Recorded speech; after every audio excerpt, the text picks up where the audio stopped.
Bonjour à tous la famille, j'espère que vous allez bien. Aujourd'hui on va parler d'actualité auto, je vais partager les articles d'Auto Plus. Et là on va commencer par l'article, on va parler de... je vais vous partager une vidéo de Auto Plus qui va parler de la Kia EV6 pour ceux qui connaissent. Je l'avais vu chez Kia, pour le prochain temps je vais essayer de réserver un essai contre la Tesla Model Y. Ils vont nous dire voilà laquelle elle est plus mieux, qu'est-ce qui est plus mieux que l'autre sur les options, on va écouter tout ça tous ensemble. Et à la fin après la vidéo, je vous donnerai mon point de vue à moi personnel comme d'habitude. Alors, pour ceux qui ne me connaissent pas, j'ai oublié de me présenter. Moi, c'est Elias de la chaîne Elias Esprit Libre. Je fais actualité auto et essais automobiles et paris sportifs et pronostics pour ceux qui s'intéressent. Voilà, pour que j'oublie pas aussi, je fais les shorts, c'est-à-dire les shorts de YouTube, divertissement. Voilà, ça c'est encore un autre truc. C'est pour la chaîne, nous on est sur la chaîne, c'est plus pour passer des bons moments et voilà quoi. Je vais vous montrer, on va tout de suite regarder la vidéo tous ensemble, la famille. Conséquente également, on remerciera au passage les 18 cm en hauteur de plus par rapport à la berline et cuisine Model 3. On remarque aussi que la cinquième place qui d'habitude est anecdotique, et bien elle est conséquente ici dans le Model 3. Donc bref, parfait pour accueillir 4 à 5 passagers, y compris des grands gabarits. Et on conclut ce plateau intérieur avec un mot sur le coffre qui est gigantesque. Le labo Auto Plus l'a mesuré à 695 litres. Et en plus de ça, pour parfaire les choses, il est extrêmement modulable avec deux faux planchers. Et puis si d'aventure ça ne suffit pas, le modèle Y embarque aussi à l'avant un petit coffre parfait pour y loger un sac de voyage ou encore un bagage camion. Alors point négatif sur ce modèle Y, eh bien c'est la visibilité arrière qui est extrêmement réduite. Alors certes, on a plein de caméras, de capteurs pour parfaire le tout, mais c'est vrai que quand on est à l'ancienne et qu'on regarde son rétroviseur intérieur, on ne voit pas grand-chose, c'est dommage. Mais toi Clément, comment c'est dans le nouveau concurrent, le Kia EV6 à l'intérieur?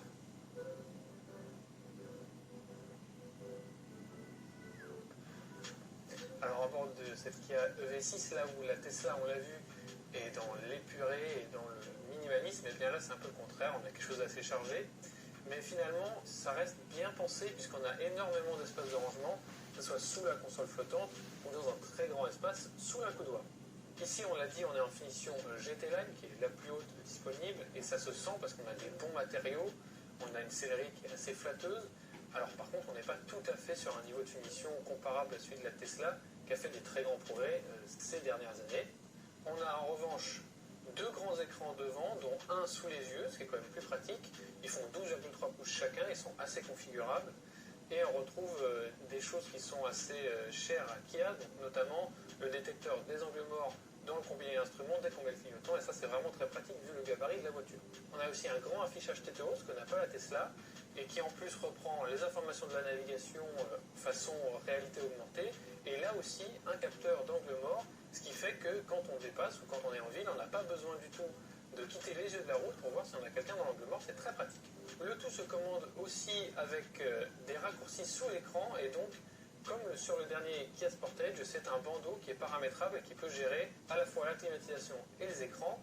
Ça reste un peu moins pratique que des vrais boutons puisqu'on ne sait pas toujours parfaitement là où on touche, mais c'est un bon compromis entre des boutons et un écran. Un autre point très positif pour la caméra de recul qui est en 360 degrés en 3D et qui est d'une très bonne qualité. On se retrouve tout de suite au passerelle. Royal pour les jambes, on a presque l'impression de pouvoir les tendre complètement, c'est assez fou. Donc on est très bien installé. On a en plus sur cette finition haute des sièges chauffants et une banquette inclinable. Alors, c'est surtout inclinable vers l'avant pour libérer un petit peu plus d'espace de coffre, mais ça l'est quand même, c'est bon à noter. On a aussi deux petits chargeurs USB dans le dossier des sièges avant et surtout une prise secteur 220 volts sous la banquette. Alors c'est une option certes, mais enfin si vous avez envie de brancher une cafetière, comme exemple à l'arrière de votre Kia EV6, eh bien c'est tout à fait possible. On finit par un petit mot sur le coffre qui, avec plus de 500 litres de capacité, est assez généreux, mais quand même très loin des capacités affichées sur la Tesla. Et surtout, il n'est pas très modulable.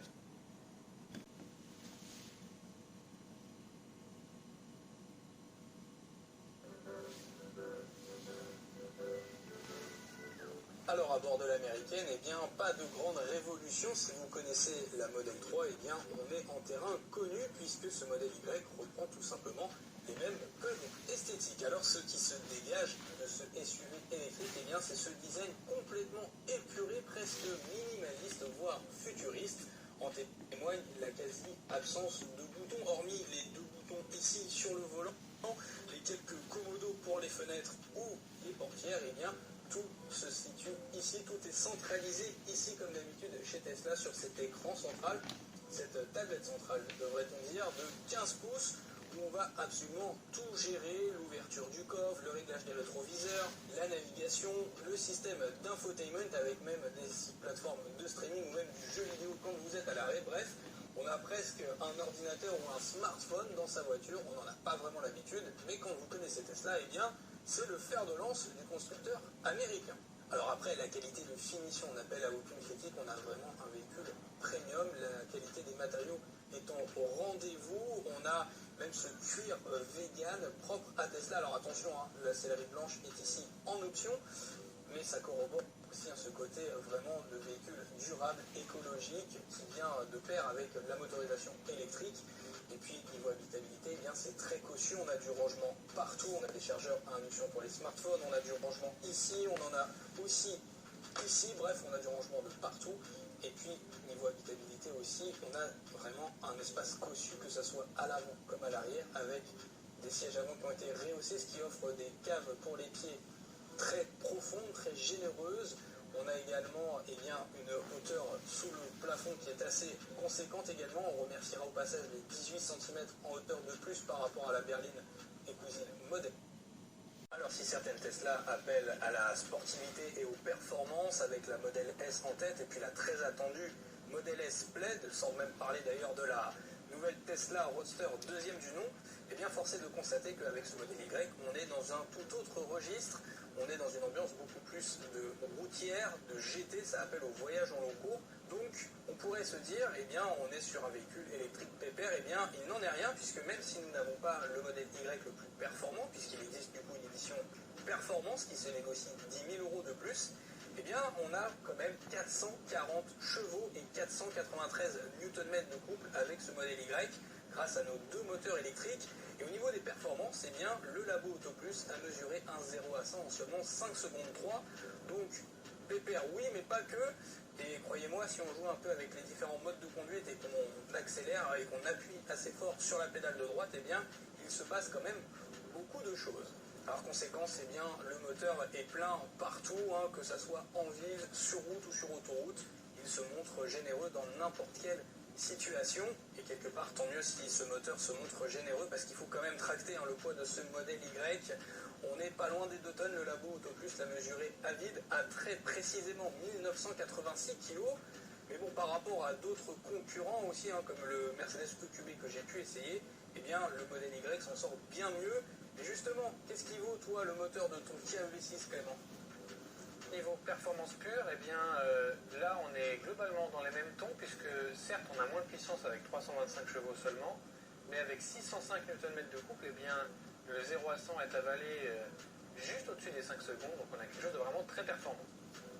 Alors en termes de comportement routier, eh bien, le Tesla Model Y n'appelle pas à de réelles critiques, même si évidemment en conduite un petit peu dynamique, il ne va pas être exempt de tout reproche, mais encore une fois on est à des années-lumière d'un usage purement sportif avec ce véhicule, mais globalement il s'en sort très bien. Le freinage est d'ailleurs très bon, il est limite presque trop brutal je trouve quand on est en mode régénératif. Alors certes, on se sert quasiment plus de la pédale de frein, oui ça va permettre de recharger les batteries, mais je pense qu'il faut quand même un petit temps d'adaptation, surtout au début évidemment, pour s'y faire. Après on peut toujours encore une fois jouer aussi dans les nombreux réglages du SUV pour bien se peaufiner son modèle Y aux petits oignons. En revanche, là où le Tesla Model Y fait très fort, je trouve, c'est au niveau du confort. Même nos jantes optionnelles de 20 pouces ne viennent pas entacher justement l'aspect confort de ce modèle Y. Alors en revanche, pour parfaire le tableau, on aurait aimé peut-être un petit peu moins de fermeté de la part des suspensions, on aurait aimé un peu plus de souplesse. Voilà la famille. Moi, je voulais dire, il voulait plus de souplesse. Bon, moi, pour ceux ils me suivent sur les essais de véhicules, j'avais essayé la Tesla. Moi, franchement, j'ai essayé la grande autonomie. Ce que j'en pense vraiment, c'est performant. Même avec la grande autonomie, on en sentait la puissance. Après, ça, c'est à titre personnel, comme je dis à chaque vidéo. Par contre, la Kia qu'ils ont montré, elle est pas mal aussi. Je réserverai peut-être une fois un essai pour vous dire exactement ce que j'en pense en tant que particulier, bien sûr. Ce qui me dérange un peu plus, je ne sais pas si vous avez remarqué, c'est le volant en fait. Le volant, je suis pas fan en fait de la Kia. Mais tout le reste, franchement, moi, j'aime bien. Mais c'est le volant qui me pose un peu un problème. Je sens qu'il est un peu grand. Après, dites-moi ce que vous pensez dans les commentaires. Après, voilà, je voulais pas continuer trop la vidéo de Auto Plus parce que déjà là, c'est déjà un peu long. Sur ce, je vais vous laisser la famille et je vous dis à la prochaine dans mes prochaines vidéos. Et n'oubliez pas de vous abonner sur ma chaîne et donner de la force. Prenez soin de vous. Je vous dis ciao, ciao, ciao, ciao la famille.